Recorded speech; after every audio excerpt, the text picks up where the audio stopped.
society now.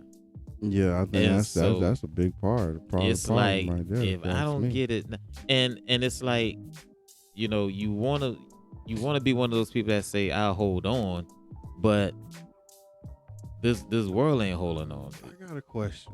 Absolutely. Where do you think that come from? That outside of social media, Uh-huh.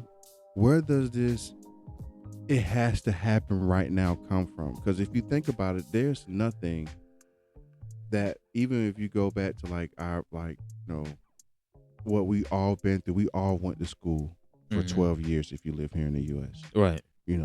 And for the ones who did chose a career path that requires a particular education, Mhm. you also committed that time and effort, test and money Mhm. to then prolong your education to go further in your education. Right.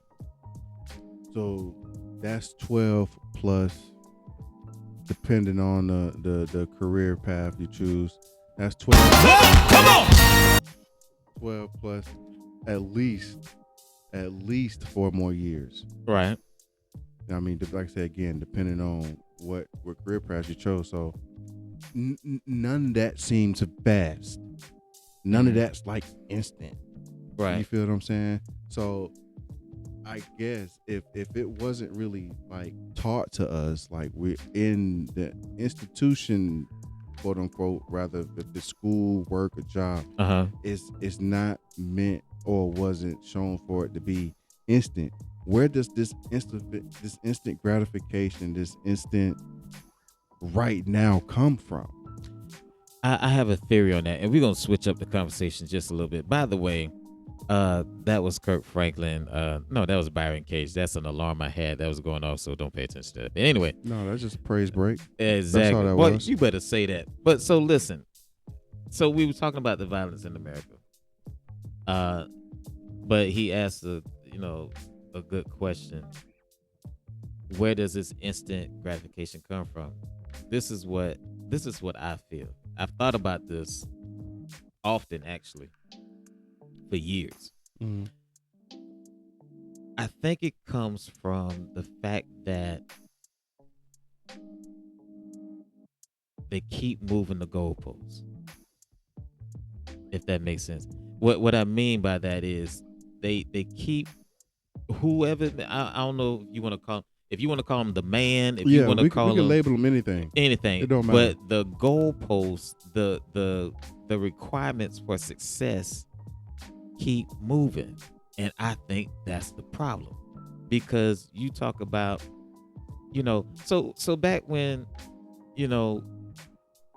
our parents were in school or whatever, if you went to college, Mm. um, got your degree, 9 times out of 10, You were more likely to succeed. you as were an more adult. likely to succeed. Yeah, Exactly. back in those days, yeah, you go to school, Absolutely. get your degree. You was quote unquote back in those days, which they was right back in those days. Mm-hmm. The ones who did went to school, got an education. The ones who did went to college. Those were statistically the ones making the most money. Absolutely. The ones who had statistically, I mean, well, next to like the industrial. I mean, when they got into, well, that's way back. That's like what, Right. the '60s in the industrial era came in, like Right. Ford and Yeah, so you're looking at the 50s and 60s. somewhere Yeah. back in those times. So, But so even with that, so you're looking at college graduates normally were successful. mm-hmm.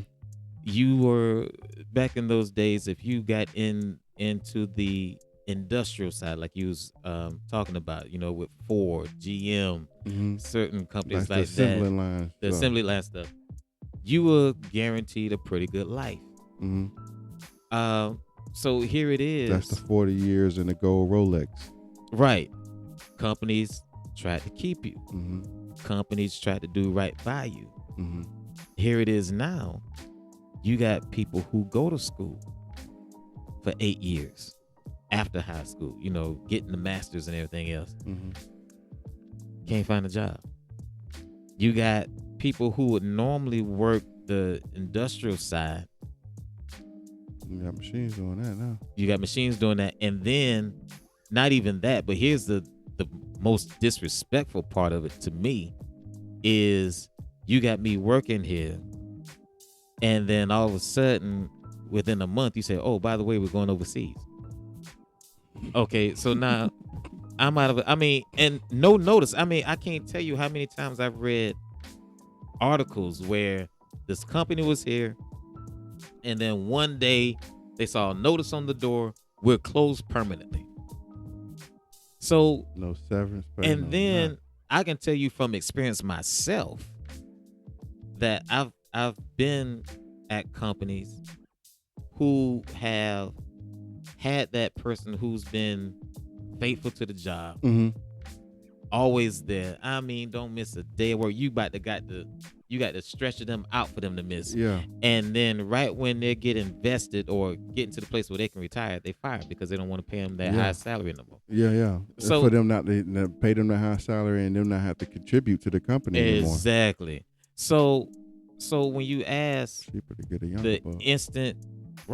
the instant gratification, it's the thing of I can't trust that you're gonna be here long enough. I can't trust that you're gonna be faithful to me. I can't trust that you're gonna be you're gonna be loyal to me like you want me to be loyal to you. So Okay. now I got to make my own way. It's and that's why I the point I gave was there's no more American dream. Because America, to me as a whole, they don't have one. They really don't have one. The American dream is get the money while you can. Yeah, boy, I'm about to say, get it while it's hot. Exactly. So how do you do that if you're trying to be, you trying to be patient and work your way up the ladder and all that? I mean, it just don't work no more. Yeah, no, that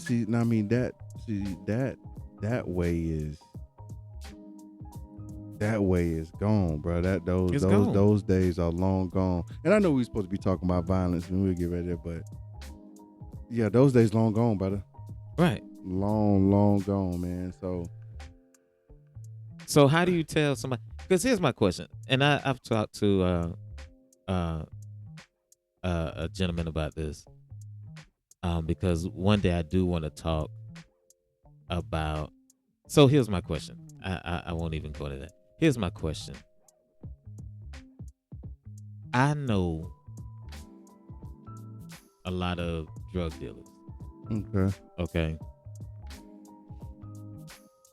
Make pretty good. Mm-hmm. Make really good. How do I convince them to stop dealing drugs You can't. and find a regular job? You can't. You can't. But being a guy that also has known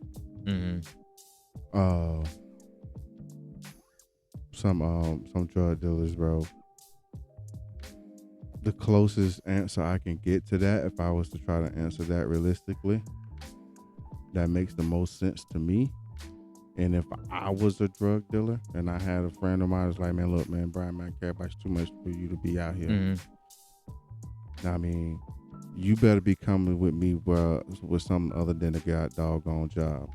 Exactly. Now, if you got like, if you be like, hey, Brian, man, look, man, I learned this skill, bro. And I mean, where you can, flip houses up, or we can buy this property right here, and then, you know what I mean, we can get the equity up in it. Then after a few years we renovate it, we can sell it and we can flip it. Do it 2 or 3 more times. Then, bro, like, you ain't never got to do it again. You're going to have to come at them with a plan. You got to. But so with things how they are. And that's just the start. They ain't gonna say that they're gonna be with that plan. Exactly. But with things how they are, I can't tell a drug dealer. No, I'm damn near want to tell him him to put me on. Why you play? Man, listen. Why you play? You need me to drive what to where? Look, boy, hey. But see, that's my point. Hey, so, we talk about instant gratification. I can't tell this man to stop what he doing and let's just do it legit and work our way up the ladder and because I mean, look, if you really look at, man, we done got also, but look, this is good. So if you look at if you read some of the stories, some of the documentaries of some of the biggest drug dealers that's ever been in the U.S.